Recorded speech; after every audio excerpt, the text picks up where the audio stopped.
Muy bien, después de este cuarto intermedio hemos retomado para escuchar los alegatos de cierre.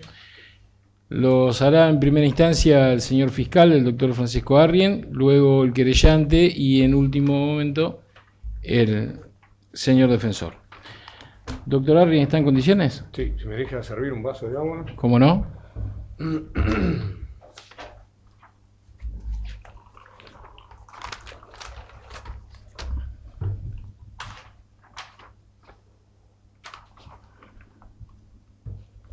Bueno, ya estoy en condiciones. Bien, adelante. Bueno, muchas gracias, señor juez. Ante todo, una pequeña digresión, y esto sé que no es habitual, pero quiero decirle a la señora Moira Carpiza que nuestro trabajo es investigar hechos, no es una cuestión personal. Nosotros no hacemos juicio de valor sobre las personas, ni mucho menos sobre sus familias y sus trayectorias. Simplemente investigamos hechos, tratamos de recolectar evidencias y sacamos conclusiones, que por supuesto después son conclusiones que van a ser evaluadas por el señor juez. Pero quiero aclarar eso porque, bueno, me parece una hipocresía que no lo diga, porque vivimos en un mismo pueblo y nos conocemos hace muchos años, y me parece que una cuestión personal decirlo, simplemente. Bueno, y ahora sí, nosotros en el alegato de apertura manifestamos que teníamos evidencias para probar que efectivamente los primeros 15 días del mes de septiembre del año 2019, en la cooperativa telefónica del Bolsón, la señora Moira Carpiza le solicitó a la señora Lía Salamida, en el caso de la señora Moira Carpiza, en carácter de secretaria del Consejo de Administración e integrante de la mesa ejecutiva, y en función de que estaba negociando una situación que se había generado con un contrato de locación, o dos contratos en realidad de locaciones comerciales con el señor Palaj. Nosotros dijimos que en esas circunstancias le requirió a Lía Salamida, jefa de tesorería de Copetel, que le entregara 7.800 euros que estaban guardados en una caja fuerte de la tesorería, precisamente porque estaba en negociaciones y tenía que resolver ese tema. Dijimos también que esto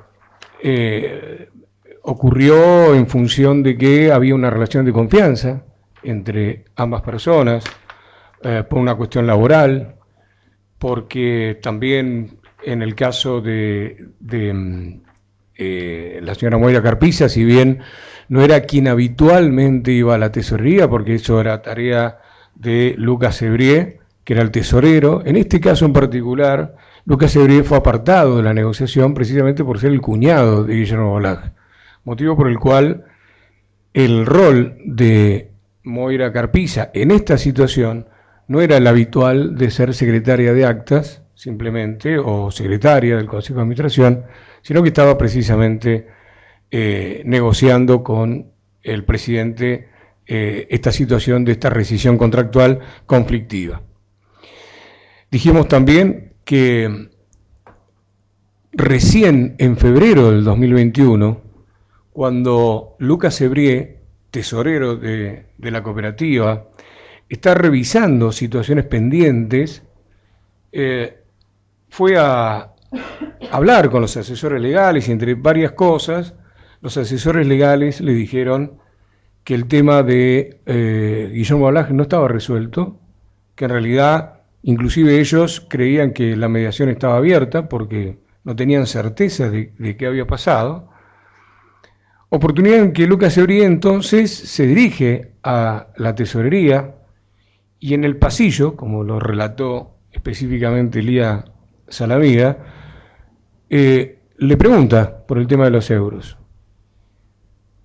Y nosotros dijimos que en ese momento Lía Salamida le dijo que eso estaba resuelto y que ante la insistencia de Lucas Ebrié de que no estaba resuelto, por lo que había conversado previamente con los asesores legales, fue hasta la tesorería y le preguntó a Simón González, que estaba ahí, sobre qué había ocurrido con el tema de los euros. Y Simón González le dijo, también espontáneamente, a Lucas Ebré y a Lía Salamida, sin tener una conversación previa, esto lo recalco, que eso ya estaba resuelto. Lucas Ebré vuelve a decir lo mismo, no está resuelto, y entonces deciden preguntarle a la tercera persona que estaba en tesorería, que era Eugenio Fernández, lo llaman por teléfono, y Eugenio Fernández, que estaba de vacaciones, como él lo relató acá en el debate, les dice, pero ese tema también está resuelto. Subjetivamente, digo, y espontáneamente ocurrió así. Entonces nosotros consideramos que en función de esa situación, estábamos en presencia de un delito de administración fraudulenta.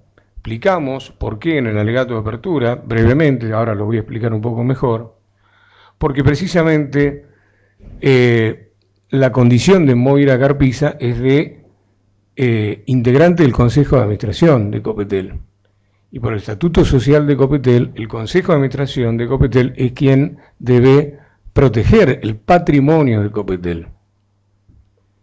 Independientemente de los roles que ocupan cada uno de los consejeros de administración. En este caso en particular era una situación excepcional, como dije, porque Lucas Ebré, quien debería ser en principio, quien tendría el rol específico por ser el tesorero del Consejo de Administración, estaba apartado de esta negociación. Y dijimos que esto era un delito de administración fraudulenta en función de lo que establece el 173, el artículo 173, inciso 7 del Código Penal, y que Moira Carpiza sería la autora en función del artículo 45 del Código Penal. Bueno, esto fue lo que nosotros de alguna manera prometimos que iba a ocurrir en el debate. Y en el debate escuchamos a los testigos y yo entiendo que efectivamente hay hechos que ya no están controvertidos o no fueron controvertidos y fueron acreditados por los testimonios. Primer hecho concreto es que efectivamente se encontraban depositados en la caja fuerte de la tesorería de Copetel en concepto de garantía 7.800 euros que habían sido entregados por Guillermo Balaj en concepto de garantía por contrato de locación de 2 locales comerciales pertenecientes a Copetel. Ahí Lía Salamida, en su declaración, explicó que Guillermo Balaj fue hasta la tesorería, le entregó a ella los euros, ella los contó y le entregó un recibo. Efectivamente, también se acreditó un hecho que no fue controvertido, que Moira Carpiza se desempeñaba al mes de septiembre del 2019 como secretaria del Consejo de Administración de Copetel y que en esa situación estuvo a cargo de negociar la entrega o no del depósito en garantía que había dado Guillermo Balaj en conjunto con el presidente de Copetel, Juan Carlos Martínez. Estoy hablando de hechos que no han sido controvertidos y que han sido ratificados. Y que, por supuesto, se excluyó expresamente a Lucas Ebré como tesorero del Consejo de Administración de esta negociación por ser el cuñado de Balaj, acreedor de los 7.800 euros, o por lo menos pretendía ser acreedor de los 7.800 euros.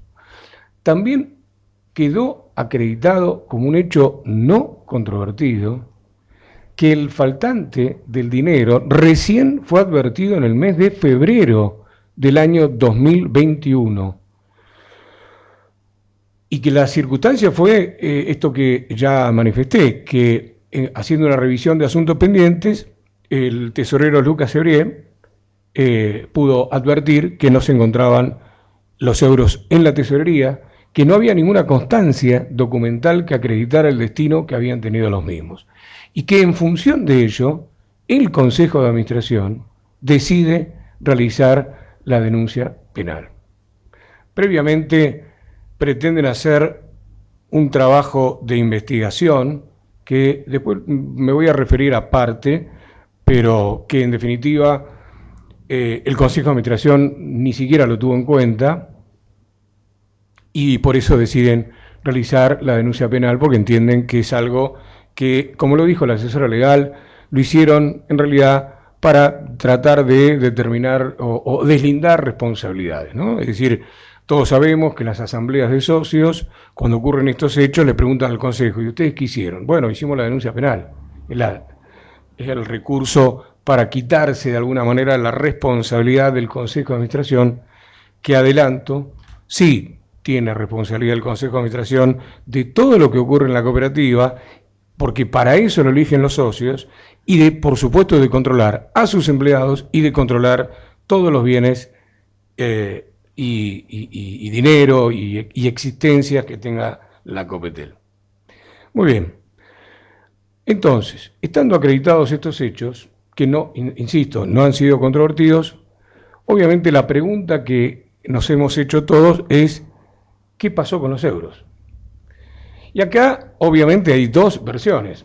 Por un lado, Salamida, la testigo, dijo que ella se lo entregó personalmente a Moira Carpiza, porque ella se lo pidió precisamente para negociar con Balaj esta situación. Y además lo dijo claramente, y no le hice firmar ningún recibo. Ahora, también después voy a hacer una breve digresión con respecto a la actitud de Salamida, con respecto a eso. Y bueno, obviamente lo hemos escuchado de boca de Moira Carpiza y obviamente también lo ha sostenido la defensa, que ella en ningún momento recibió ese dinero. También esta investigación se hace cargo, esta fiscalía se hace cargo que no hay testigos directos de la entrega del dinero. No hay una persona que diga, sí, yo la vi cuando entregó el dinero, o una cámara de seguridad que diga, sí, yo la vi cuando le entregó el dinero. Esto es así. Nosotros hacemos investigaciones objetivas, no subjetivas. Y también que no hay documentos que lo acrediten, porque esta respuesta que dio Simón González, alias Salamida, en el chat, no se corroboró. Es decir, no hay un acta, como él le dijo, alias Salamida. Es decir, no hay prueba directa, en el sentido de que no hay terceros que hayan visto esto, ni hay documentación. Bien, entonces, ¿cómo se hacen estos casos cuando esa prueba no está para poder llegar a una conclusión, para determinar con certeza si el hecho se ocurrió o no? ¿Hay alguna otra alternativa que tenga el investigador para determinar?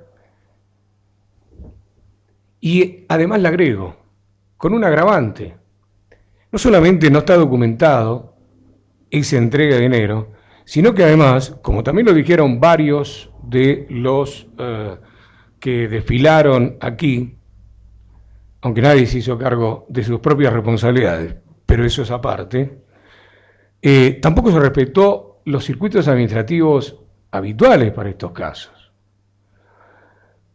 Es decir, estos deberes que muchos recalcaron, no, se debería haber hecho esto, no, se debería haber hecho aquello otro, claramente en este caso no se hizo.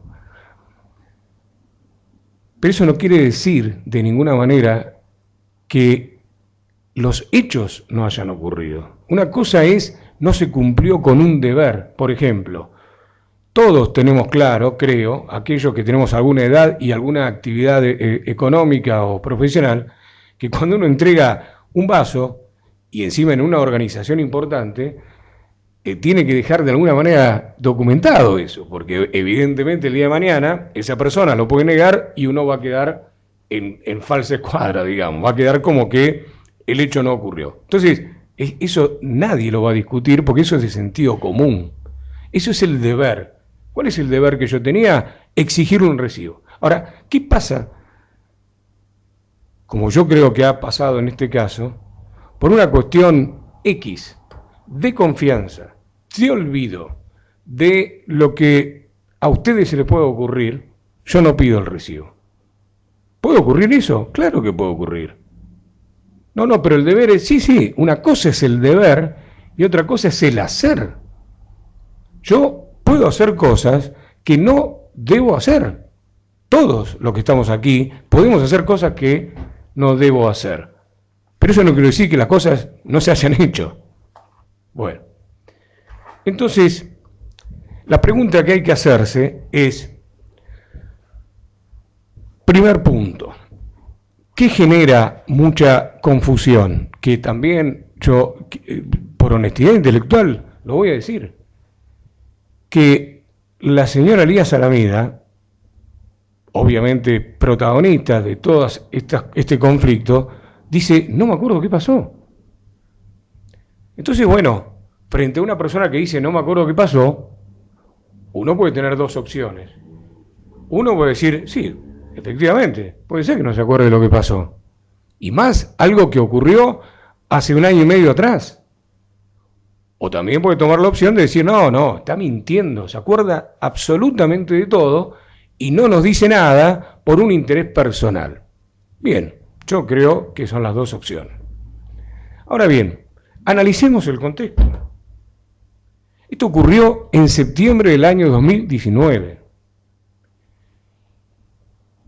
Lía Salamida, como ella misma lo declaró, y es un hecho que también quedó acreditado por lo que se dijo aquí en el debate, especialmente por Caprano, creo que recordó las licencias. Lía Salamida tiene este encuentro con Moira Carpiza los primeros 15 días del mes de septiembre del año 2019. En el año, el 18 de septiembre ella sale de licencia, o sea, muy poquitos días después. Y el 20 de septiembre, en su casa, pregunta por teléfono a Simón González, un compañero de trabajo, si se quieren, un subordinado del trabajo,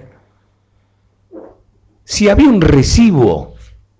No está preguntando, perdón, ¿vos te acordás si los euros todavía están o no están en la caja fuerte? ¿Vos sabés si nosotros revisamos si está en la caja? No, pregunta por un recibo. Y entonces, señor juez, si yo pregunto por un recibo, es decir, si hay un recibo, si está acreditado, ¿qué? Que yo entregué algo, porque si no yo no pido un recibo, yo pregunto ¿dónde está? ¿Sabés que no me acuerdo ni siquiera dónde están las cosas? ¿Me puede decir si están en la caja fuerte?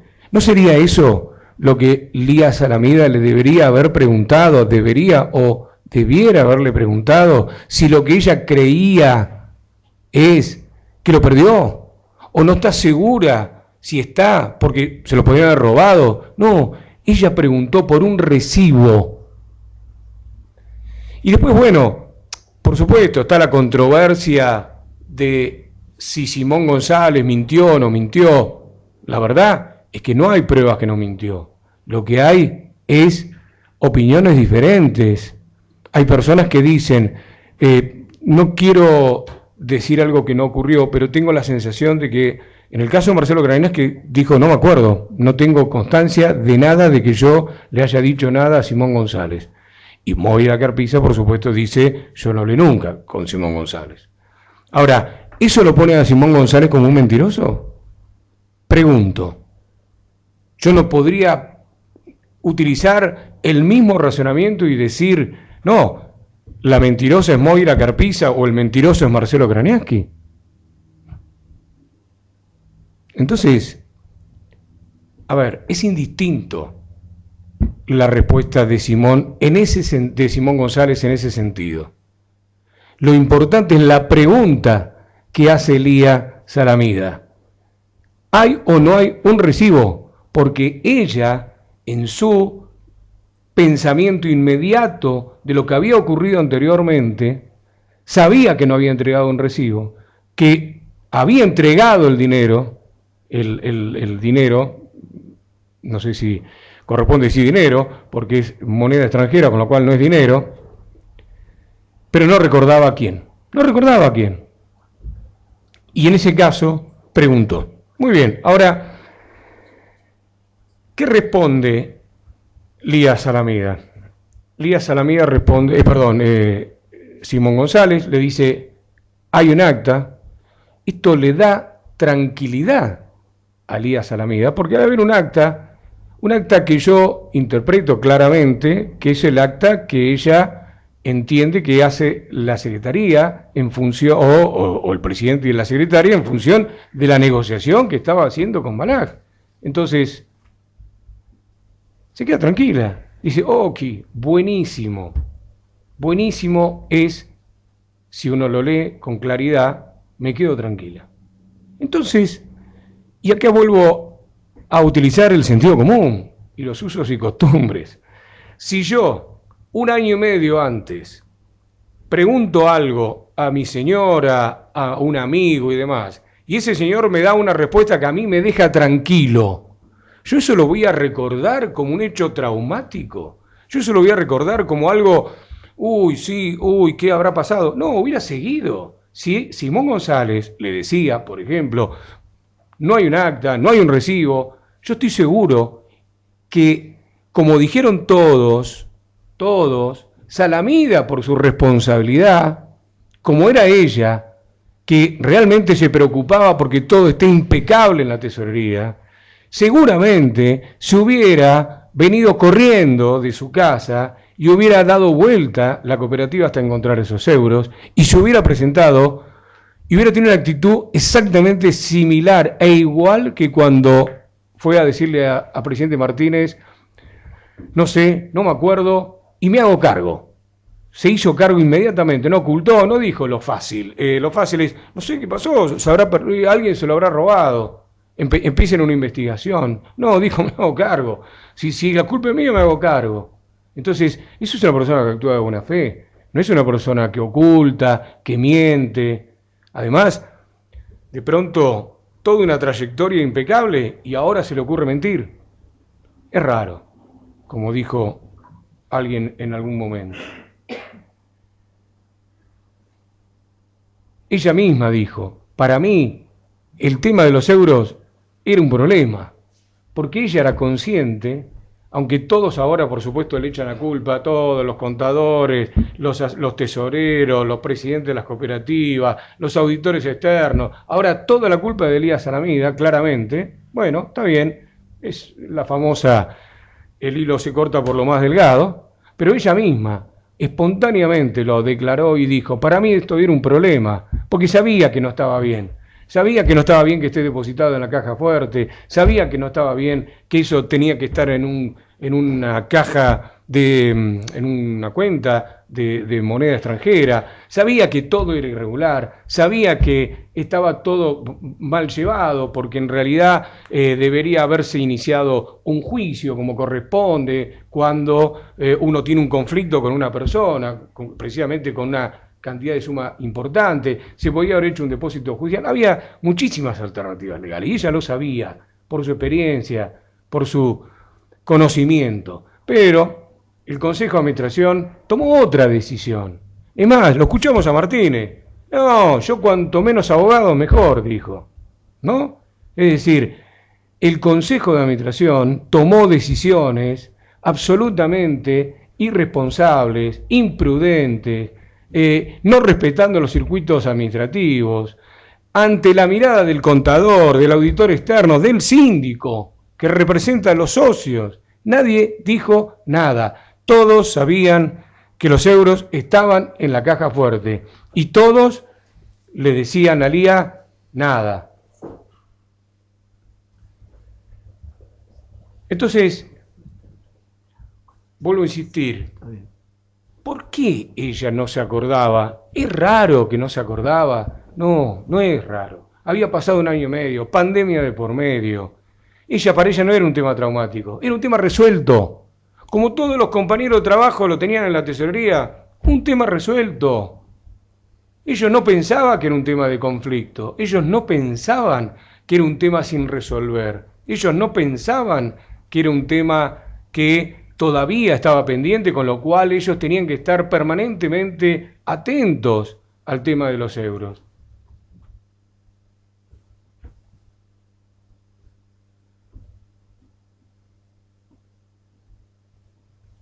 ¿por qué no entregó un recibo? Esa es la otra pregunta, ¿no? ¿Por qué no entregó? ¿Por qué no pidió un recibo? Bueno, volvemos a insistir con el mismo tema. Uno puede decir, porque es mentira, porque no existió nunca, por esa cuestión jamás pidió un recibo. Bien. Sin embargo, ¿cómo explicamos entonces que el 20 de septiembre del 2019 estaba pidiendo un recibo? Todavía no escuché a la defensa que me explique. Me dijo que Simón González es un mentiroso, o me lo va a decir. Pero no me explicó todavía por qué Elías Alameda pedía un recibo el 20 de septiembre del 2019.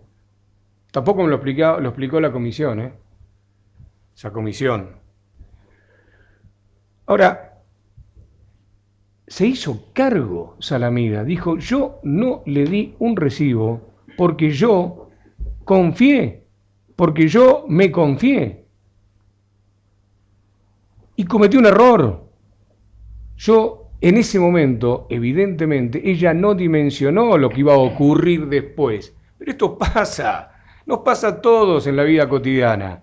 A veces uno no dimensiona y un hecho que uno piensa que es algo que no va a generar ningún inconveniente, y mucho menos con personas que trabajan habitualmente, mucho menos con personas que tenían una buena relación, mucho menos con personas que tenían confianza, mucho menos con personas que son sus jefes.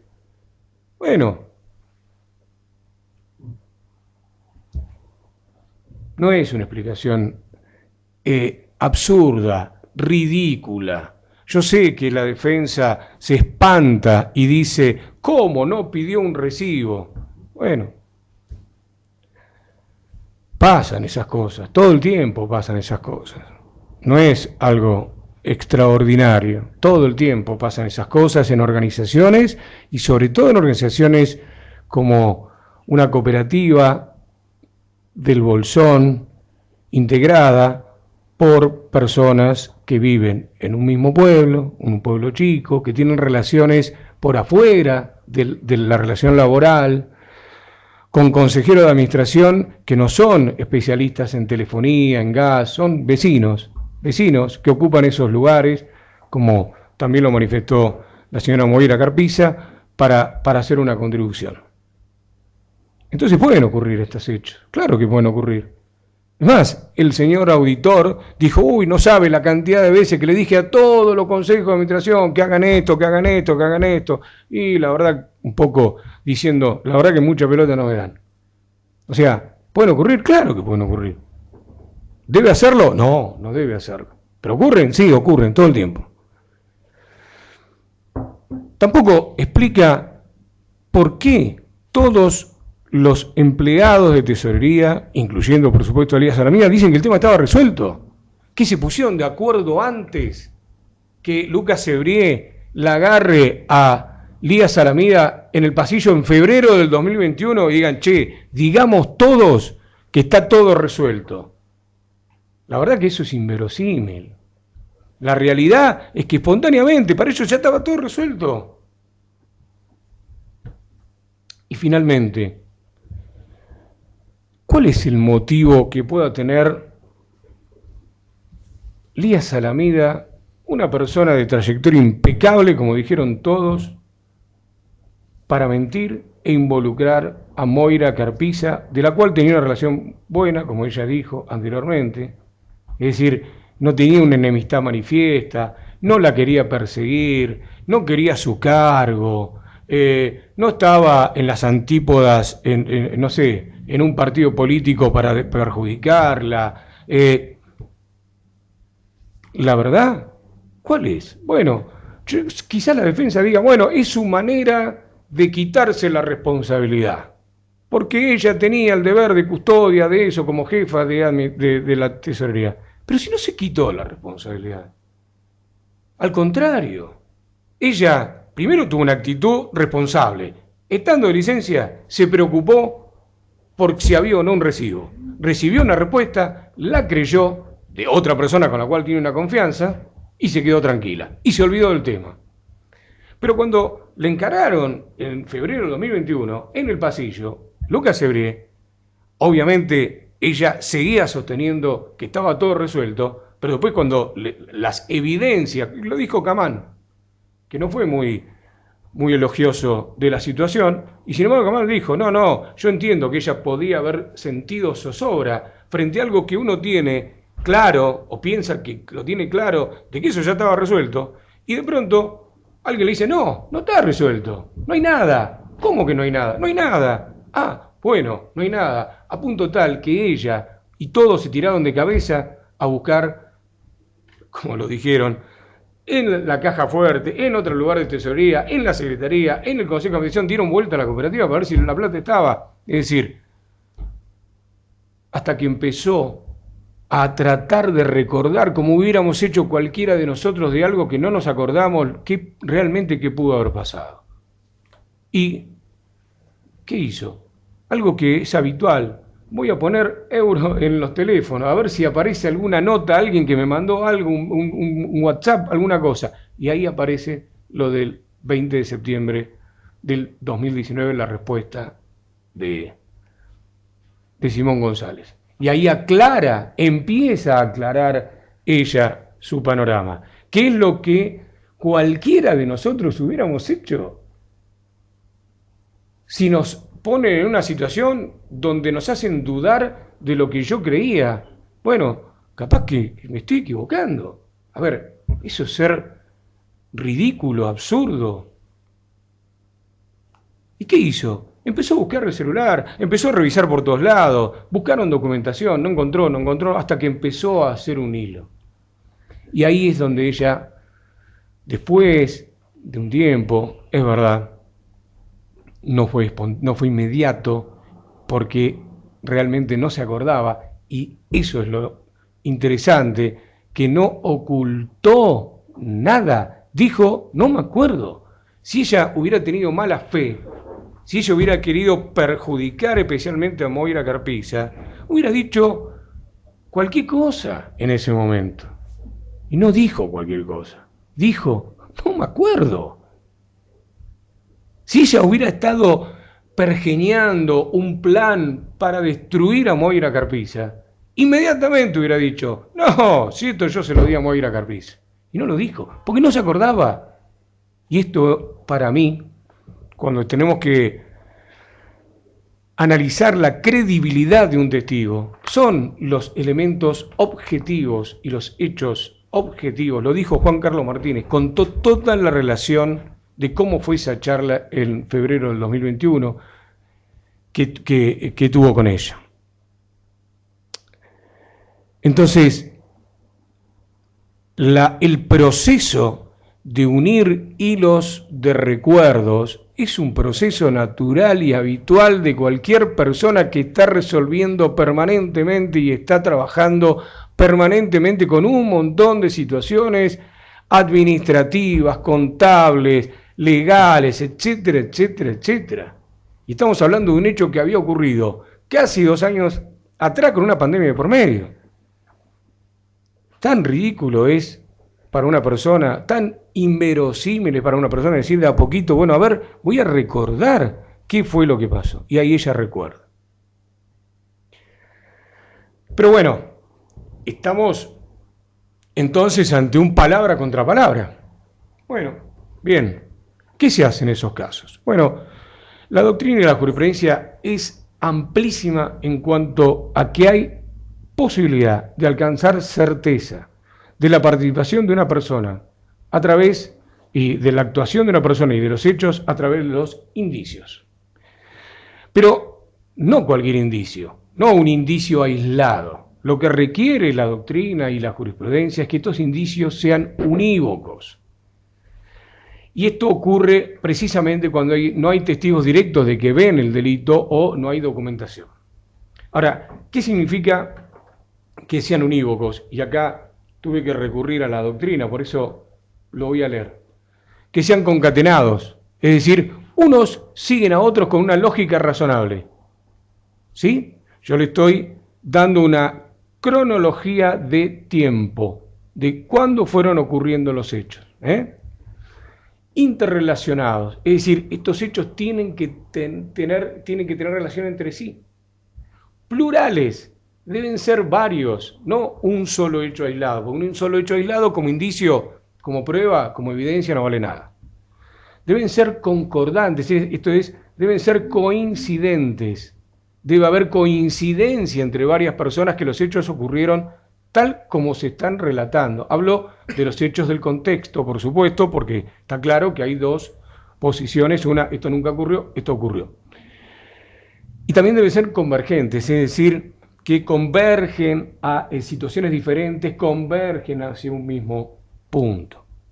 Y también, y esto lo recalcan expresamente la doctrina, deben ser anteriores, concomitantes y subsiguientes.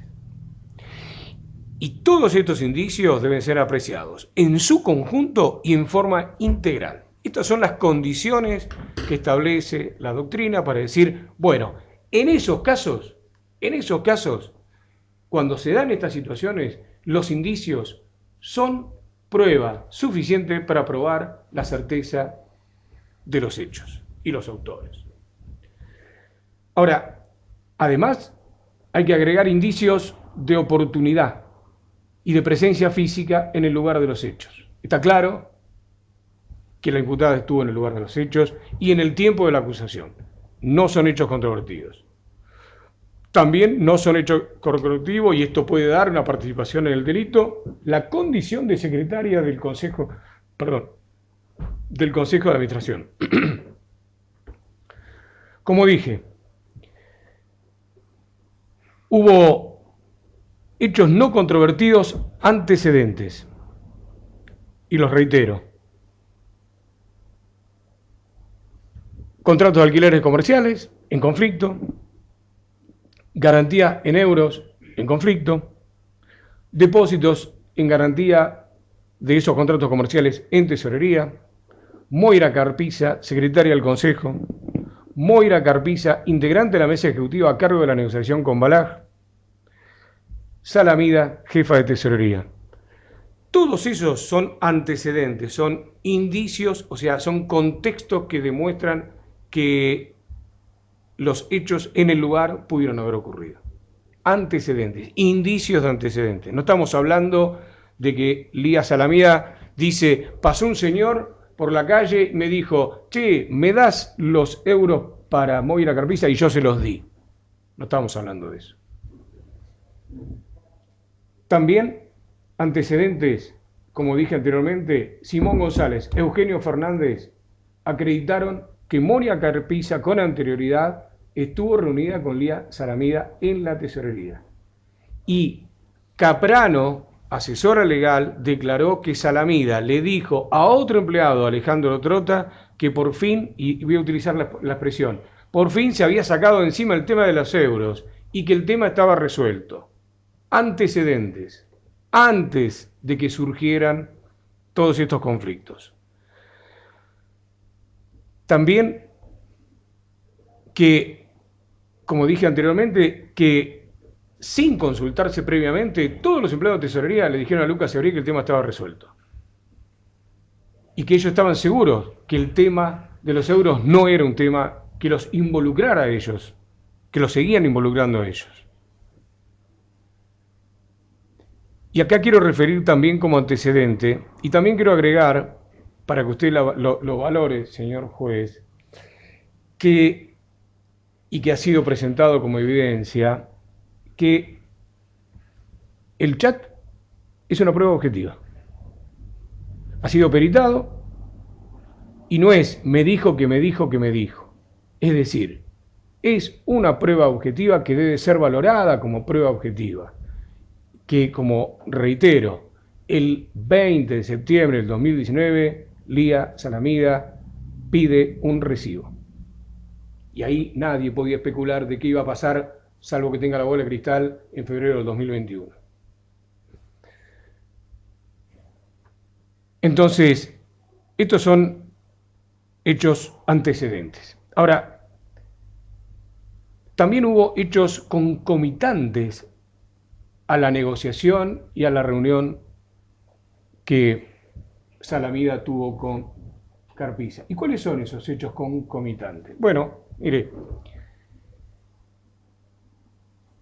Caprano dijo que en un momento la mesa ejecutiva integrada por Carpiza y Martínez apartaron a los asesores legales. Bueno, esto también fue dicho por Juan Carlos Martínez. Para resolver el tema en forma personal, dijo. Esto también es un dato para tener en cuenta. Porque este es el argumento que utiliza Lía Salamina para decir que ella entregó los euros, porque le dijeron que lo iban a resolver en forma personal. Entonces, ratificado por Juan Carlos Martínez aquí en el debate, ¿no? Entonces, digo, ratificado que lo iban a resolver en forma personal. Esos son hechos concomitantes, son indicios concomitantes. Y después hay hechos subsiguientes.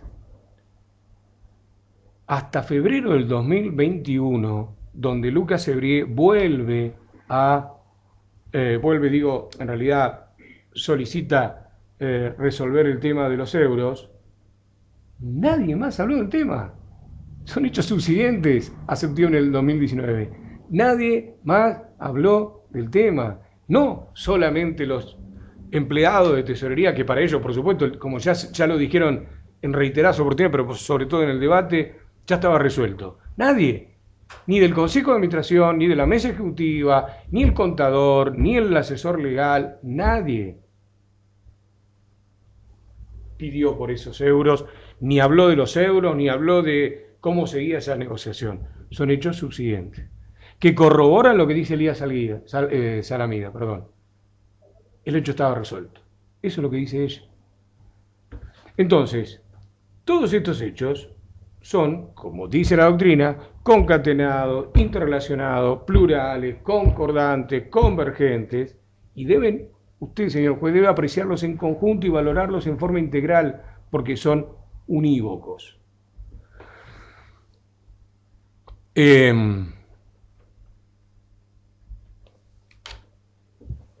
Pero además, en el debate no se pudo acreditar otra hipótesis posible. Y acá quiero hablar un poquitito de esta comisión. Esta comisión, que la verdad es un esperpento jurídico, porque no existe de ninguna manera una posibilidad legal que exista una comisión investigadora. Lo que debería haber hecho el Consejo de Administración, si hubiera creído que acá había un hurto, por ejemplo, o otro tipo de delito, es hacer la denuncia penal. No hacer una comisión investigadora que no tiene ningún asidero legal e incurre inclusive en una responsabilidad legal que habría que evaluarla, porque, y esto lo digo casi como, que no lo llegué a decir, pero lo voy a decir ahora, está bien, quizás no se tenga en cuenta, pero esto ocasionó inclusive una crisis dentro de la cooperativa, porque a los empleados, uno de los empleados dijo, me apretaron, ¿sí? Todos los empleados de la cooperativa firmaron una solicitada diciendo que les parecía una verdadera vergüenza la forma en que fueron encarados los empleados de tesorería, a los cuales subrepticiamente comenzaron a sospechar sobre ellos sin ningún elemento de prueba. Cuando Lía Salamina, desde un primer momento, dijo, yo no me acuerdo a quién, pero yo lo entregué a alguien de la mesa ejecutiva. Esa comisión investigadora inventó no sé qué cosa rara, insólita, de que ella había imaginado eso en realidad por lo que leyó, etc. Y se dedicó a ver de qué manera podía imputar de alguna manera un hecho a los empleados de la tesorería. Esto generó, insisto, una fuerte solicitada y crítica de los empleados de Copetel, porque realmente se sintieron que estaban acusados de ladrones. Pero la realidad es que nunca, jamás, nadie pudo acreditar ninguna mínima evidencia que ahí hubo un hurto o un robo o algo. No se pudo acreditar de ninguna manera estos hechos. No hay ninguna evidencia. Y también lo pudimos observar acá. Es decir, acá Camán dijo, no, observé gravísima falla de seguridad. Sin embargo, a ver, no solamente que no es un experto en seguridad, con lo cual es un contador, es un síndico, puede dar su opinión, como yo la puedo dar, como cualquiera de nosotros, pero no es un experto en seguridad. Pero aún así, vamos a valorar la opinión de Camán, que además como síndico, bueno, tampoco aclaró si había hecho antes llamado de atención al Consejo de Administración, y en todo caso sería el Consejo de Administración quien tiene que resolver esas fallas de seguridad, no Lía Salamida o un empleado de tesorería. No le corresponde a los empleados resolver los problemas de seguridad, de infraestructura de la tesorería de la cooperativa, pero independientemente de eso, vimos que no había un problema de seguridad. No era que una persona golpeaba y entraba cualquiera, sacaba cosas de la caja fuerte. Lo dijeron los propios testigos. No, lo dijo creo que Kraniaski. Yo cada vez que necesitaba un documento tenía que pedirle a Lía, che, fíjate que están los documentos ahí. Entonces no es que entraba cualquiera. Y Marcelo Kraniaski era secretario de actas del Consejo de Administración, no era cualquiera. Era una persona con un cargo importante que en una de las declaraciones creo que hizo Moira Carpiza, rescató a Alejandro Trota como jefe de compras, a Marcelo Kraniaski como secretario del Consejo de Administración, a Lía Salamida como jefa de tesorería, como diciendo, este es el plantel permanente que sigue continuando todo el tiempo, a pesar de que los consejos de administración se renuevan. Ellos son los que realmente sostienen la administración de la cooperativa, pero no es que ellos son los responsables, el responsable siempre es el Consejo de Administración, eso todo el mundo lo tiene claro, porque es quien puede inclusive despedir, obviamente, a los empleados, como podría haber hecho con Lía Salamida, ¿no? Bueno, vimos que las puertas se abrían de afuera, no se podían abrir, vimos que había un código para entrar, vimos que había un cartel que da en una puerta posterior al pasillo de los empleados, es decir, que ahí no entraba jamás ninguna persona de afuera, porque la sala de espera está adelante, o la sala de atención al público, mejor dicho, está adelante, un cartel que decía, prohibido el ingreso a personas ajenas a la tesorería, es decir, está bien, ustedes van a decir, en una caja de seguridad de Suiza, eso parece ser una ridiculez, pero estamos en el Bolsón, ¿no? No estamos en otro lugar. Entonces, la posibilidad que haya sido un tercero ajeno a que entrara a la caja fuerte y hurtara los euros, que además, como bien lo acreditó Salamida, estaban en una cajita dentro de un sobre, guardados en un rincón, etcétera, etcétera, etcétera, lleno de otros documentos, plata, dinero, etcétera, realmente es inverosímil. Esto está absolutamente descartado. Entonces, bueno, está bien, no, pero pueden ser los empleados de la tesorería, puede ser la propia Salamida, va a decir la defensa, la que se robó toda la plata, en contra de lo que dicen todos, que era una persona impecable. O González, dijo ahí el Gozo, la verdad que no nos gustó, él dudaba, estaba nervioso, cuando todos sabemos, quienes trabajamos con esta cosa, que todos los testigos están nerviosos, y sobre todo si uno está en la picota, porque yo soy un empleado de tesorería, claro, ¿cómo voy a estar nervioso? Si sé que hay un lío con algo que yo manejo, ¿eso los indica como el sospechoso de un hurto? A ver, por eso digo, la falta de profesionalismo de estos señores es alarmante, que además prejuicioso, y además casi le genera a la cooperativa un problema gravísimo con todos los demás empleados de la cooperativa. Pero vamos a hablar de situaciones objetivas. Cuando Lucas Ebrié devela esta situación, que no estaba resuelto, los tres, sin convergencia previa ni acuerdo de voluntades, como decimos habitualmente nosotros cuando acusamos a una banda de robar, dijeron,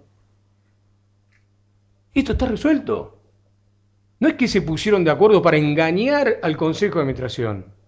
Y además, explicaron qué hacía cada uno. El caso de Simón González decía, yo ni siquiera estaba en la tesorería como tesorero, yo estaba en esa época, ¿eh? Después, ahora es jefe de tesorería. Fíjense qué notable. Esa persona que según esa comisión tremenda, investigadora, dijeron, es el principal sospechoso, apártelo, le dijeron al Consejo de Administración, apártelo de toda cuestión que esté cerca. Ahora es el jefe de tesorería. Eugenio Fernández, el otro muchacho que trabajaba en tesorería, sigue trabajando en la tesorería. Y ellos explicaron qué hacían cada uno. Se quiso mostrar como que era todo un desastre, todo un caos. La caja fuerte estaba siempre abierta, cualquiera podía entrar. Vimos la foto, no cualquiera podía entrar. Estaba en el fondo de un salón y para entrar a la caja fuerte había que pasar por todos lados. Y los muchachos trabajan en una oficinita así, donde todo se está mirando todo el tiempo. ¿Qué pasó?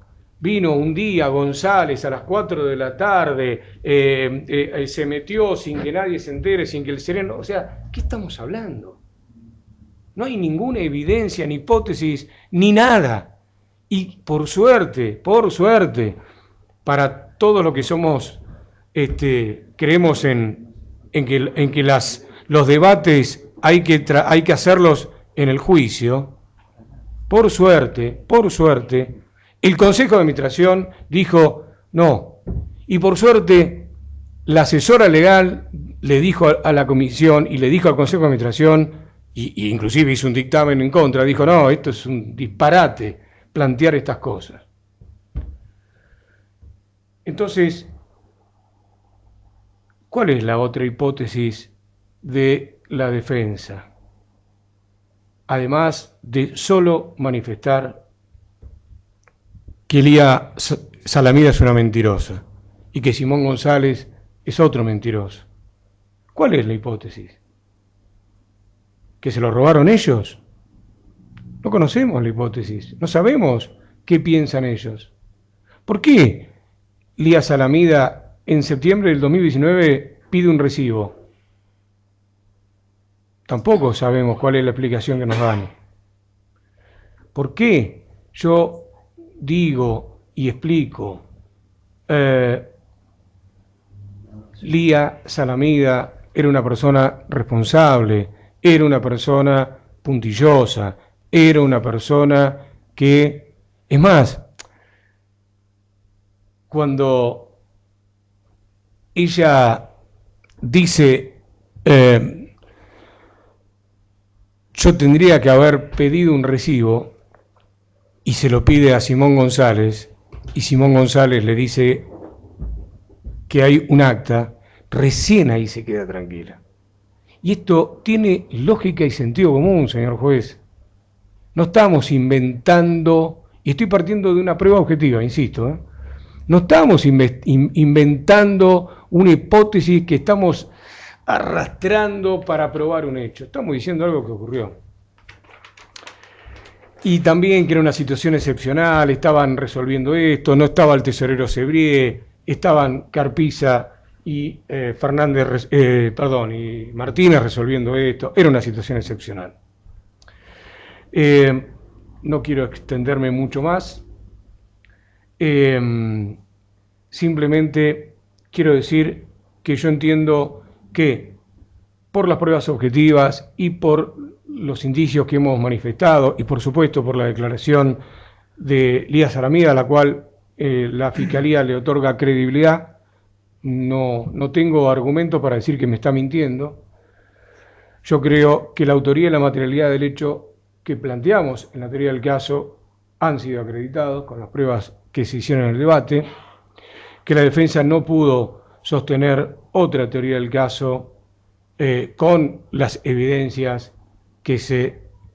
con las pruebas, ya porque ya han sido producidas las evidencias en el debate que muestren algo diferente. También quiero decir que nosotros creemos que se encuadra en el delito de administración fraudulenta porque claramente quien integra un consejo de administración, insisto, tiene el deber de proteger el patrimonio En este caso nosotros entendemos que hubo un acto doloso, que es pedir ese dinero para no después negarlo y después con eso no poder rendir, no tener que rendir cuentas sobre qué fue lo que ocurrió el dinero, y que claramente esto lo generó un perjuicio patrimonial a la cooperativa. Esto nosotros entendemos que es un acto desleal hacia la cooperativa. Bueno, insisto, son bienes ajenos a la persona que los tiene que administrar, y en función de eso se da el sujeto activo, se da el sujeto pasivo que exige el tipo penal, se da el elemento objetivo y se da el elemento subjetivo que pide el tipo penal, se da la acción típica.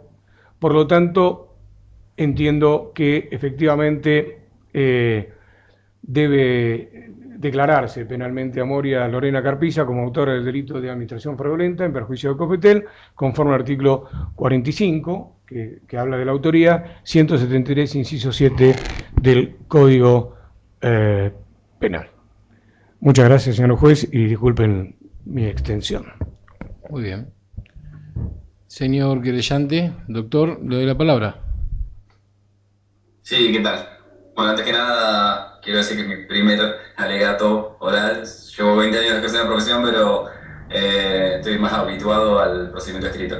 Así que les pido disculpas desde ya si no respeto las formas, pero bueno, voy a hacer mi mejor esfuerzo y les agradezco la comprensión.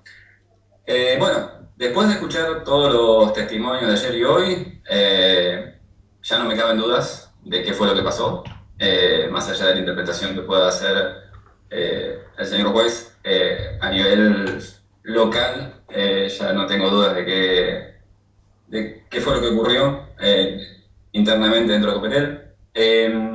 Todos los testigos hablaron en forma impecable de Lía, de su desempeño, y incluso tan impecable fue que nunca se barajó la posibilidad de la existencia de un hurto o de su responsabilidad penal. Al punto que el propio Consejo del 2021 la mantiene en su cargo, lo mismo en el 2022, y así hasta su jubilación en el mes de agosto del año pasado. Ella continuó trabajando para Copetel y en ningún momento fue señalada como responsable penalmente de la desaparición de los euros. Ni ella ni su equipo de trabajo, Eugenio Fernández y Simón González. De hecho, Simón González, como dijo el fiscal, hoy ocupa el lugar de Lía. Eugenio ocupa el lugar de Simón y bueno, el lugar de Eugenio fue ocupado por una nueva integrante. Por eso es que pensar que Lía fue la autora penalmente responsable de esto, bueno, es un grave error. Por otro lado, se habló mucho del relajamiento de los controles. Yo creo que los relajamientos de los controles tienen directa relación con la confianza. En la medida que uno confía en la persona que tiene al lado, las exigencias de control se van haciendo más laxas, se van haciendo un poco más flexibles. Y eso creo que fue lo que pasó con el caso de la secretaria, con quien ella mantiene una conversación que fue ratificada por Eugenio Fernández, quien la vio. Y en esa conversación es donde, entiendo, Moira le comenta que va a negociar en forma personal con Balaj para dar por finalizada la cuestión del reclamo por los euros. Y también entiendo por qué Lía no le pidió un recibo a Moira. Ahí tiene que ver con el tema del relajamiento de los controles. No solamente porque confiaba en Moira, sino porque también ella entendía, Lía entendió, que quien debía firmar ese recibo era el propio Balaj, no Moira. Hubiese sido un exceso de burocracia hacerle firmar un recibo a Moira y que Moira le haga firmar un recibo a Balaj, y yo siempre lo interpreté de esa manera. Entiendo que por eso es que no existe un recibo. Y después de esa entrega de los euros de Lía a Moira, ella se va de vacaciones. Estando de vacaciones, recuerda que estaba pendiente de la cuestión, entonces por eso se comunica con Simón para que le ratifique si o bien habían sido devueltos los euros por falta de acuerdo con Balaj o le habían entregado el recibo correspondiente firmado por Balaj, por el mismo Balaj.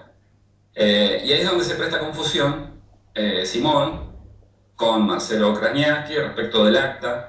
Uno entendió que hablaba de acta de consejo, otro entendió que era un acta de entrega. Bueno, fue un error de diálogo, pero me queda claro que eso fue lo que pasó. Y me terminó de cerrar cuando Balaj admite que se reúne en el consejo con la mesa ejecutiva sin Lucas Heredia, y donde acepta una quita. Acepta una quita con tal de dar por finalizada la mediación que todavía estaba pendiente. Bien, nunca vamos a saber qué pasó en esa reunión, pero yo tengo claro qué es lo que sucedió, qué es lo que pudo haber sucedido, y por qué él desestimó o no siguió continuando con su proceso de mediación o no siguió continuando con su reclamo.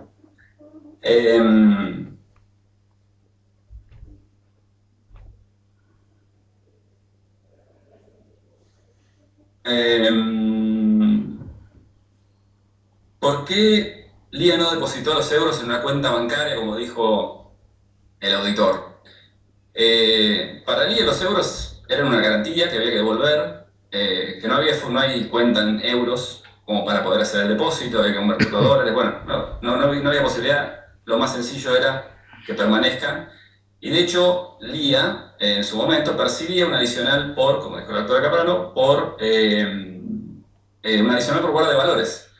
Entonces ella entendió que los euros, así como los recibió, no eran dinero, no eran efectivo que habitualmente haya que arquear en la caja, sino que eran un valor, por eso estaban depositados en la caja fuerte, en otra caja distinta, una caja más pequeña, dentro de la caja fuerte, como vemos en las imágenes.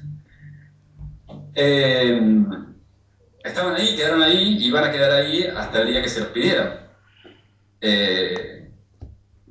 Por eso entiendo que nunca fueron bancarizados. Yo creo que en su entender tampoco debían ser registrados, porque era algo que estaba respaldado por papeles simplemente, pero no meritaba una registración contable, no hacen el giro habitual de la cooperativa, del manejo de dinero, las compras, las ventas. Por eso entiendo que nunca se registraron. Sí, es verdad que debería haber figurado en los balances. Bueno, eso corresponde a los contadores. Lía no es contadora, es una persona que tuvo mucha experiencia trabajando en el área administrativo-contable, pero no es contadora. Eso fue un error de la contadora y del auditor también, o del síndico, que también era contador en ese momento. Bueno, nadie advirtió que, a pesar de que varios de ellos sabían de la existencia, ninguno advirtió que debían figurar en el balance. Nervi, el auditor, perdón, tenía acceso a los contratos, tenía acceso a los títulos de propiedad. De hecho, me consta porque me lo ha solicitado, todos los contratos vigentes, me pidieron una oportunidad. Es decir, que si hubiese leído el contrato de locación, hubiese advertido que los euros habían sido recibidos por Copecel. O sea que decir que no lo sabía es una forma de quitarse una responsabilidad profesional que me parece que no corresponde. Por eso, si un profesional con tantos años, 50 años de trabajo en su profesión, no advierte la existencia de un depósito en garantía, menos se le puede exigir a Lía el depósito, la bancarización o la registración de algo que ella entendía que no era un valor, entendía que no era dinero, era simplemente un valor que está depositado y que el día que se lo soliciten, y que parece una carga, era un grano, como repitió varias veces el defensor, porque obviamente era un valor que estaba ahí depositado, que que pesaba sobre ella, sobre la cual tenía responsabilidad, y bueno, y no podía hacer nada con eso. Por otro lado, no puedo dejar de destacar que la desaparición de los euros coincide con esa reunión entre Balaj y la mesa ejecutiva. Coincide perfectamente. Por eso es que no me quedan dudas de que ese fue el momento en el que, bueno, fueron repartidos de alguna manera. No sé si corresponde que haga esta apreciación, pero para mí entender, Balaj desiste de continuar con el reclamo porque se llevó una parte de eso, y la otra parte fue repartida entre el resto de los integrantes de la mesa. Esa es mi apreciación, perdón si me estoy excediendo. Bueno, simplemente quería destacar, a ver qué me queda. Bueno, insistió bastante la defensa respecto de si está dentro de las funciones del secretario la responsabilidad sobre los valores. No, claramente, la responsabilidad estatutaria de un secretario, obviamente son otras las funciones, lo que no quita que haya sido la titular de la negociación con Balaj, la responsable de esa negociación en forma privada, sin asesoría letrada, y bueno, y no quita que su responsabilidad penal en la desaparición de esta moneda.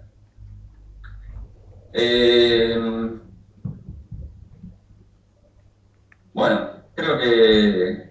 Bueno, y finalmente una última consideración a esta famosa comisión investigadora, que en forma inquisidora fue creada para buscar algún otro responsable y desviar el foco de la atención. Por eso la doctora Caprano, cuando advierte esa maniobra, digamos, esas entrevistas, que inocentemente intentan llamar entrevistas, pero en realidad fueron un apriete, como dijo la propia Lía, se aparta y presenta un dictamen, una conclusión por separado, porque obviamente no iba a acordar nunca con el síndico y con el auditor. Bueno, ustedes saben que Bolsón es un pueblo chico todavía en muchos aspectos y que más allá de la interpretación que puede hacer la justicia tan acotada en este proceso y tan limitado en cuanto a la prueba que se produce, bueno, nos queda la certeza de que fue lo que ocurrió, más allá del resultado de este proceso. Así que, pero bueno, sacando eso, no tengo ninguna duda que Moira es penalmente responsable del delito que se le imputa, y bueno, así es que solicito sentencia en consecuencia. Gracias. Muy bien.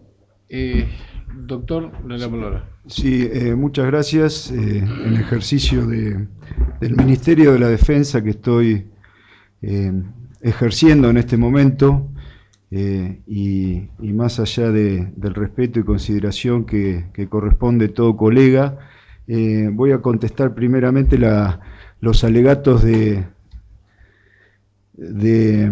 Copetel, representados en este acto acá por el abogado querellante.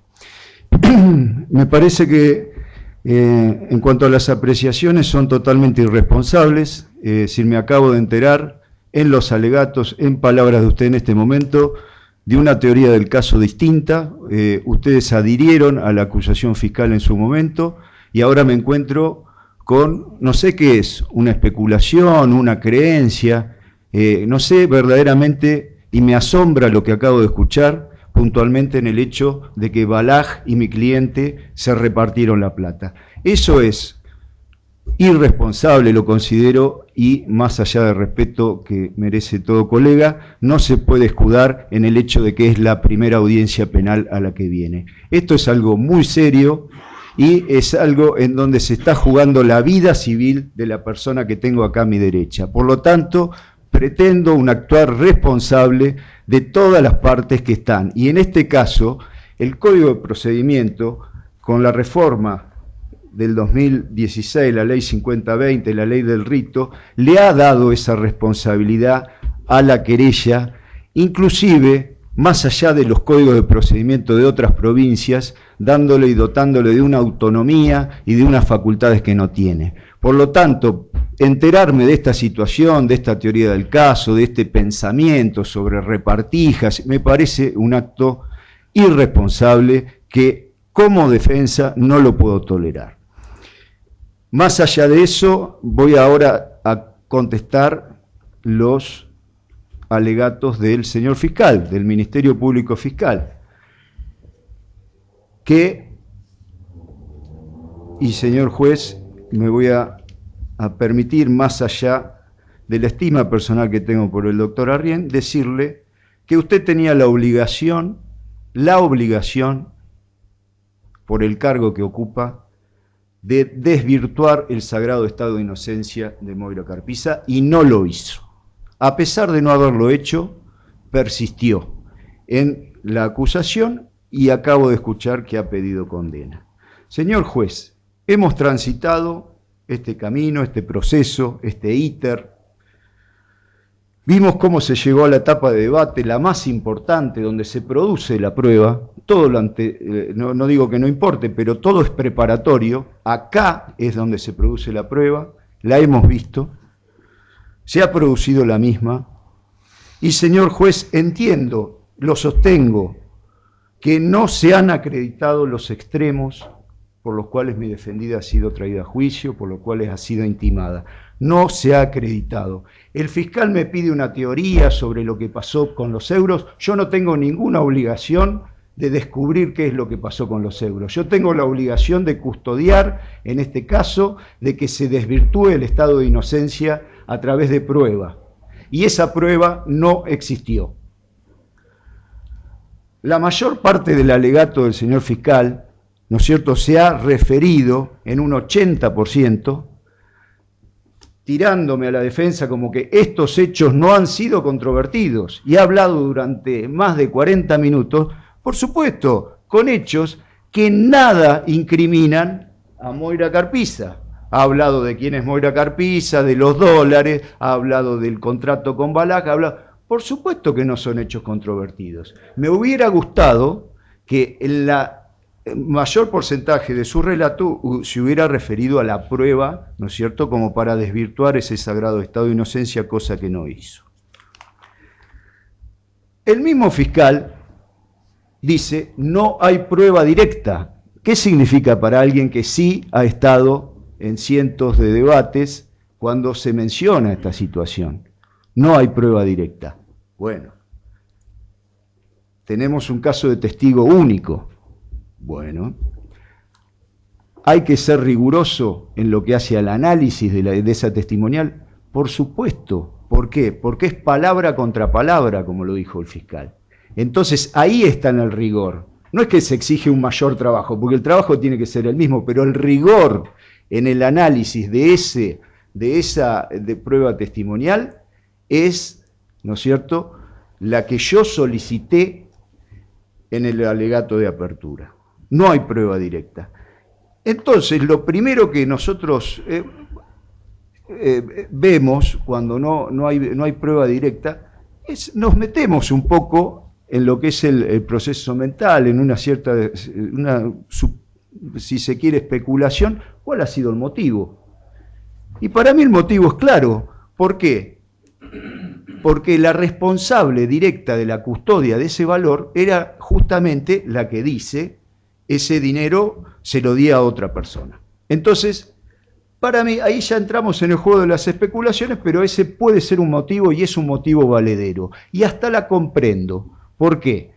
Porque eventualmente tendría algún tipo de responsabilidad. Ahora bien, hablamos de testigo único. Vamos a analizar la consistencia del relato.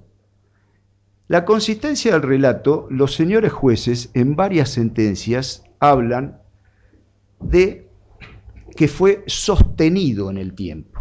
Ese sostenimiento en el tiempo es el que le da al testigo único, al palabra contra palabra, un elemento importante al señor juez para valorar. Es decir, el tipo sí, es palabra contra palabra, sí, pero lo dijo, se lo dijo a los amigos, lo dijo en la denuncia, lo dijo en la investigación, lo dijo en el debate. Es decir, hay una línea en donde se repite el mismo hecho con las mismas circunstancias de tiempo, modo y lugar. Entonces, por más que se trate de una prueba indirecta o que no exista una prueba directa, eso es valorado. ¿Tenemos la consistencia? ¿Tenemos el sostenimiento en el tiempo? No.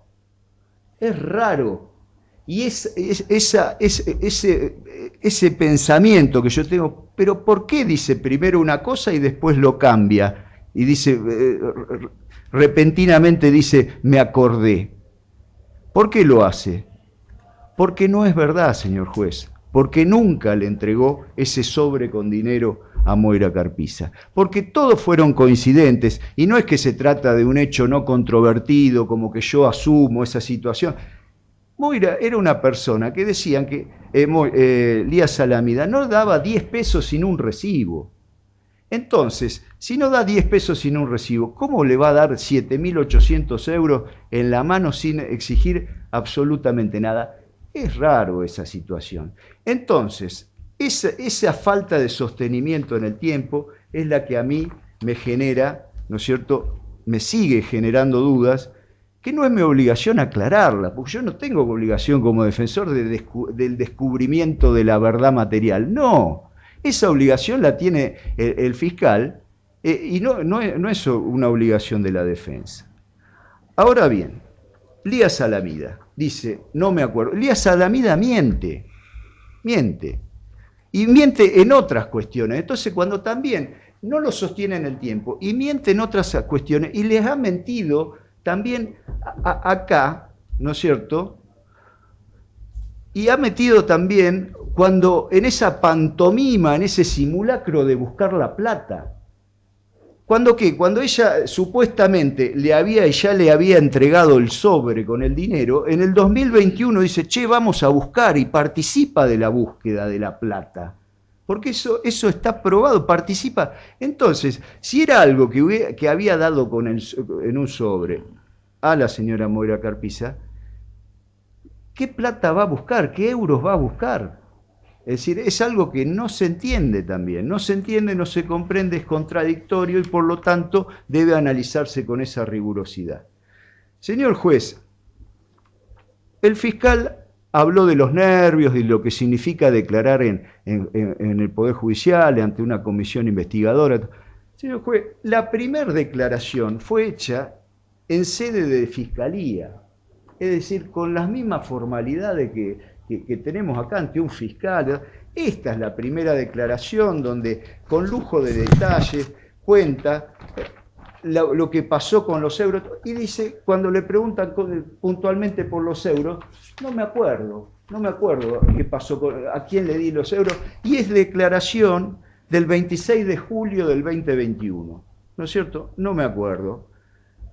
Después va nuevamente a Fiscalía, ¿no es cierto?, el 9 de septiembre, o sea, unos meses después, y mire lo que es la declaración, 2 líneas, que dice, sí, me acuerdo que se los di en sobre cerrado a Moira Carpiza. No le hicieron una sola pregunta más.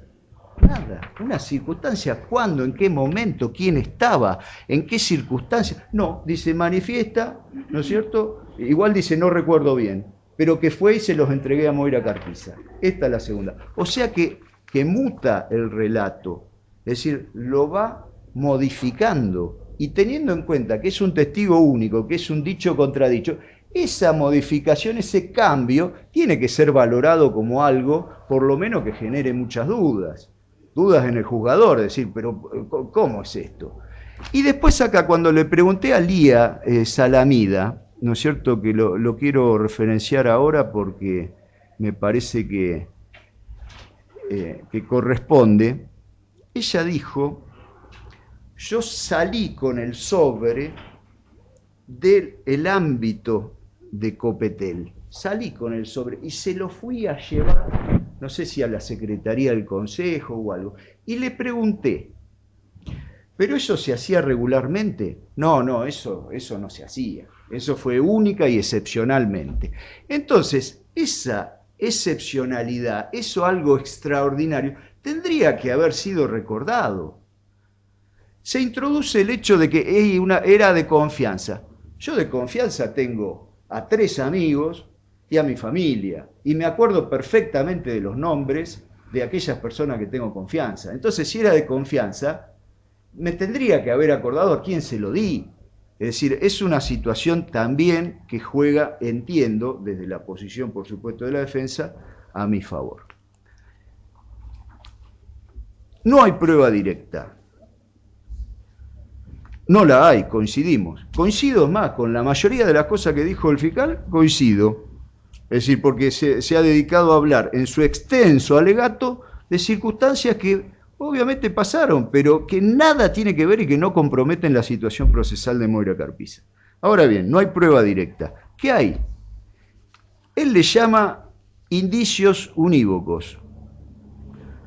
¿No es cierto? Hay indicios unívocos. Hay indicios convergentes, hay indicios concomitantes, hay oportunidad de tiempo. Es decir, ha referido un montón de hechos que no son controvertidos, pero que no tampoco bajo ningún punto de vista son indicios, porque nadie discute que Balaj hizo un contrato, que entregaron los euros, que Simón González se querían de algún modo sacar la responsabilidad, que Lía era la encargada de la custodia de los valores. Es decir, en cuanto a los tiempos, no sé qué tipo de indicios, oportunidades y concomitancias se está hablando. ¿Por qué? Porque no son indicios, está relatando hechos que fueron vertidos en el debate, pero bajo ningún punto de vista vinculan a Moira Carpiza con el hecho de haber sustraído los euros. Lo único que lo está incriminando en este momento es la declaración de la persona que tenía bajo su responsabilidad la custodia de ese valor. La única prueba que tenemos. Y encima no es prueba directa. Lo que dice el fiscal, ¿no es cierto?, sobre lo que pasaba por la cabeza de cada uno de los testigos en el momento en que fueron consultados, son especulaciones. Son especulaciones. No podemos llegar a construir una sentencia, no podemos llegar a tener la certeza exigida en una sentencia con especulaciones. Eso es inconstitucional. Tenemos que ver las pruebas y analizarlas conforme a lo que ha pasado acá en este debate.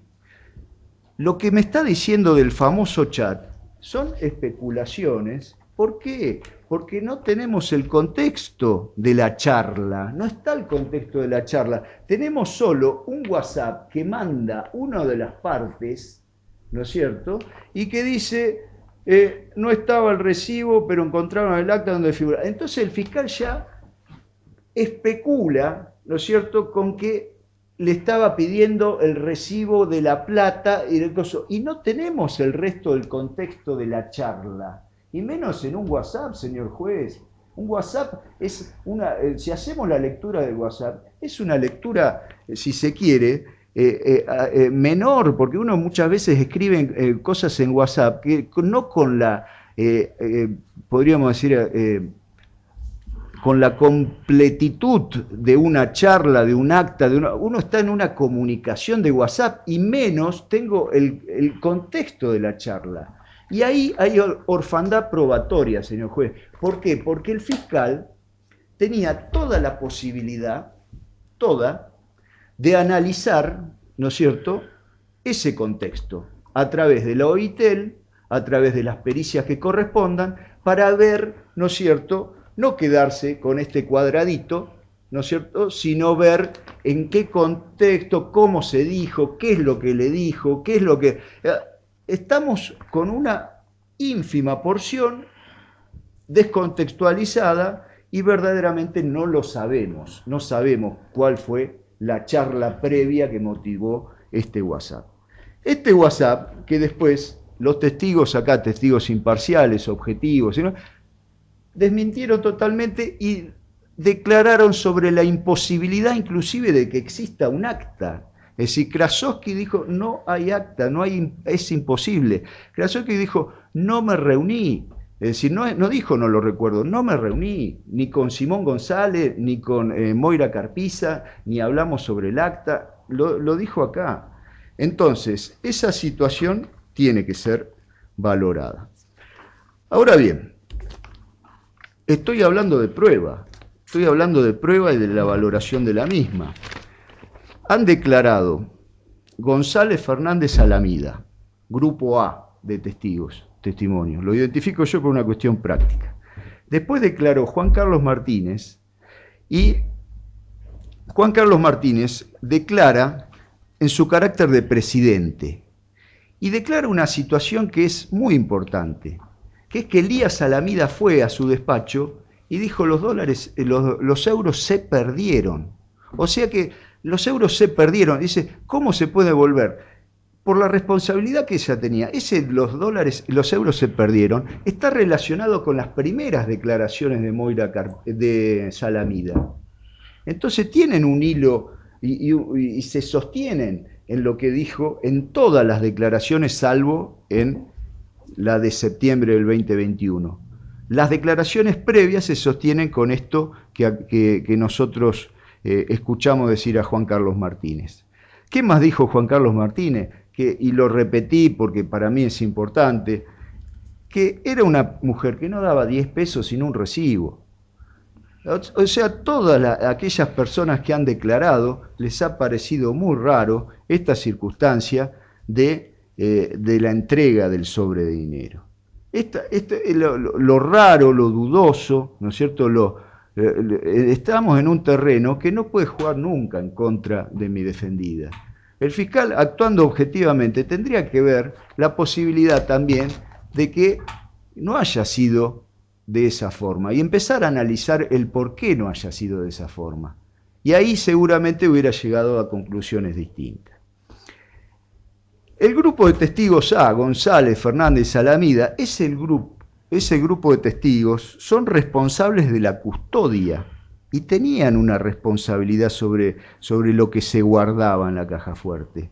Estaban claramente con esa responsabilidad. Y al estar perdidos los euros, la responsabilidad le cabe directamente sobre ellos. Entonces, esa situación también tiene que ser valorada, señor juez. La comisión investigadora, lo que dijo Nervi, lo que dijo Alejandro Camán, más allá del origen, más allá de la discusión sobre si era posible realizar esa comisión, esa investigación y demás, todos fueron claros en una situación que me parece que es muy importante. La responsabilidad de Elías Alamida en la custodia de los valores y la falta de responsabilidad en la custodia de los valores de Moira Carpiza. Y se llega a conclusiones, señor juez,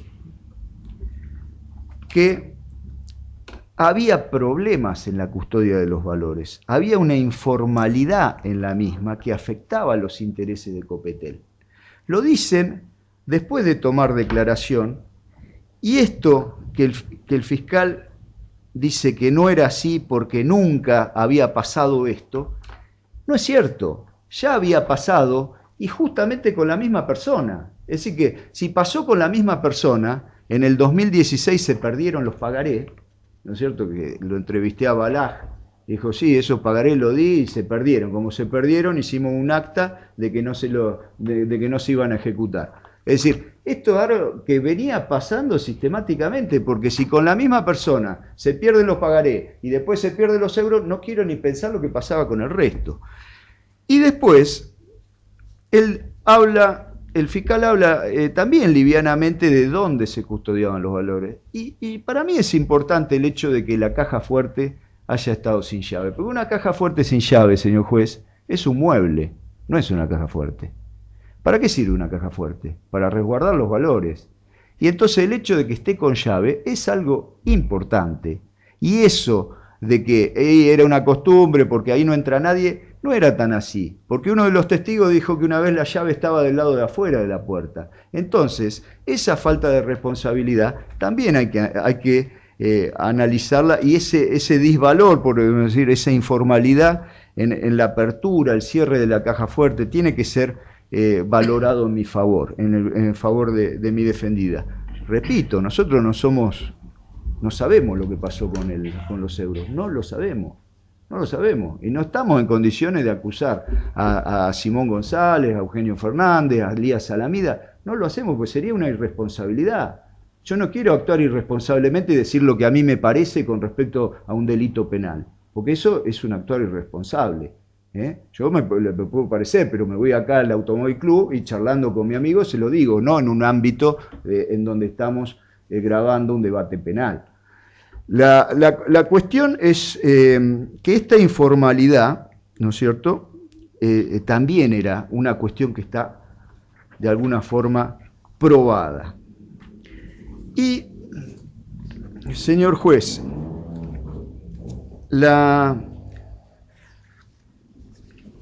los testigos, los que identifico como los técnicos, ¿no es cierto? Tenemos el grupo de testigos que estaban en el ámbito de la caja fuerte, que eran responsables de esa custodia. Voy a referir también a la contradicción de Simón González cuando dice que fueron que tuvieron una reunión con Krasovsky y ahí le dieron... Eso no se probó. Y eso es algo que genera ruido en el sentido de la apreciación del resto del testimonio. Y no se probó y es falso, es mentira. Entonces, y quiero que también se valore.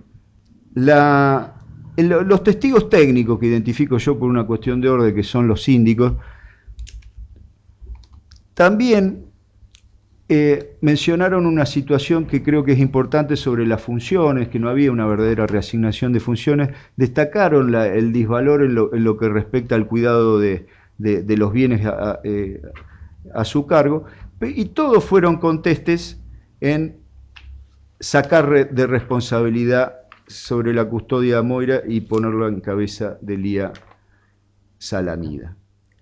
Es decir que estos elementos que humildemente he tratado de llamar la atención de ustedes, señor juez, hacen que el testimonio de Elías Salamida, el dicho contradicho, único testigo, tenga fisuras, tenga grietas. Es decir, existen en grietas, porque él, así como dice el fiscal, ¿qué motivo podría tener Elías Salamida para quedarse con esos euros? Es el mismo derecho que tengo yo de decir, señor juez, ¿qué motivo podría tener la persona que tengo acá a mi derecha de quedarse con esos euros? Una persona de bien, de familia, de tradición, con un negocio, con un emprendimiento empresarial que funciona bien, que se acerca a la cooperativa para dar una mano, para devolver todo lo que el Bolsón le ha dado, con una familia, con un nombre intachable. Tengo derecho a preguntarme entonces, ¿qué motivo hubiera tenido la señora Moira Carpiza para quedarse con ese dinero? Absolutamente ninguno.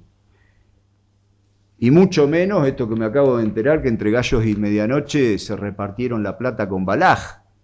Es decir, es algo increíble. La verdad, eso no puedo creer esa situación. Pero bueno, forma parte esa acusación también, porque estoy escuchando una acusación, de esta concatenación de ni siquiera indicios que sirven para sostener semejante acusación.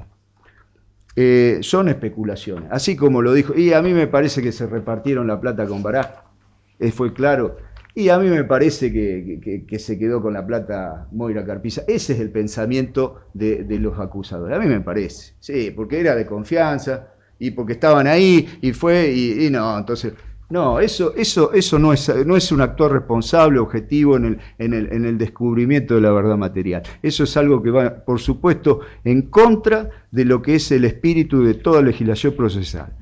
La situación de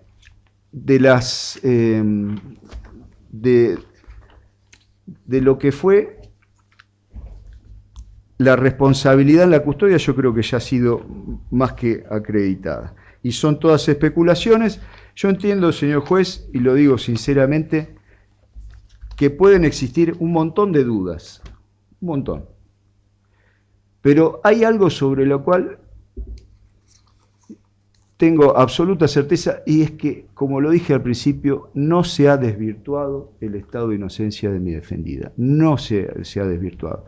Es decir, nosotros tenemos un principio republicano que nos obliga, nos exige esta circunstancia, esta situación, y más en el debate. Señor juez, yo pedí que se rechace la formulación de cargo, pedí sobreseimiento en el control de acusación, y los jueces, por más que yo tenga una opinión contraria, fundadamente dijeron, no, esto es necesario que lo vea un juez en un debate. Yo entiendo lo que usted me dice, pero que lo vea un juez en un debate y que analice toda la prueba. Listo, no lo comparto, pero esa decisión está fundada. Es lo que pasó. Ahora bien, estoy absolutamente convencido que en debate y con las pruebas producidas no alcanza para tener la certeza necesaria para decir que mi defendida sustrajo estos euros en su provecho, tal cual como fue escuchado en la acusación. Y mucho menos que se lo haya repartido con Balaj. Mucho menos. No sabía eso. La verdad me lo hubieran comunicado. Así le decía a Balaj que no declare. Bueno, no, la verdad que le hubiera dicho a Balaj. Eso me parece que es algo pero que forma parte un poco parte de la desprolijidad de la acusación y del sostenimiento de la acusación en general y en pleno. Teniendo en cuenta lo que acabo de mencionar, los fundamentos que he dado, voy a solicitar, por supuesto, la absolución de mi defendida. Y le agradezco el haberme escuchado. Muy bien, muchas gracias. Señora, es común y es de uso darle la última palabra en el caso de que quiera agregar algo más a lo que dijo su defensa. No, comparto plenamente con lo que dice la defensa. Hay cosas en las que me hubiera gustado, pero entiendo que perdí por ahí el momento de contestarle al fiscal sobre los hechos, pero la verdad es que lo plasmó sumamente bien y completo el doctor Arrondo en mi defensa. Muy bien. Muchas gracias. Muy bien. Antes de dar por concluido entonces el debate, les voy a hacer saber que voy a usar el plazo que me da la ley para analizar todos estos elementos, rever declaraciones a las que hacen remisión ustedes en sus alegatos y también analizar aquella documentación que fue agregada y que también hacen referencia a sus alegatos. Les van a comunicar entonces desde la oficina judicial la fecha para darles mi veredicto. Es el miércoles a las 8 de la mañana. Bueno, el día miércoles entonces, el día miércoles 27 a las 8 de la mañana. ¿Por Zoom existe la posibilidad? Es muy probable. Claro, porque es solo para escuchar Es muy probable que sea por Zoom. Y solo para escuchar, o sea, ahí no se hace nada. Genial. No, lo íbamos a solicitar. Sería genial. Bueno, si todos iban a solicitarlo, entonces que sea por Zoom. Bueno, muchas Teniendo en consideración más que nada ¿Puedo la distancia. pedir, disculpen, que no me lo saquen a Matías del televisor? No, usted no puede pedir eso. No hay problema. Gracias. No, tranquilo. Muy bien, Muchas gracias. doy por concluido. Muchas gracias. gracias. Hasta luego.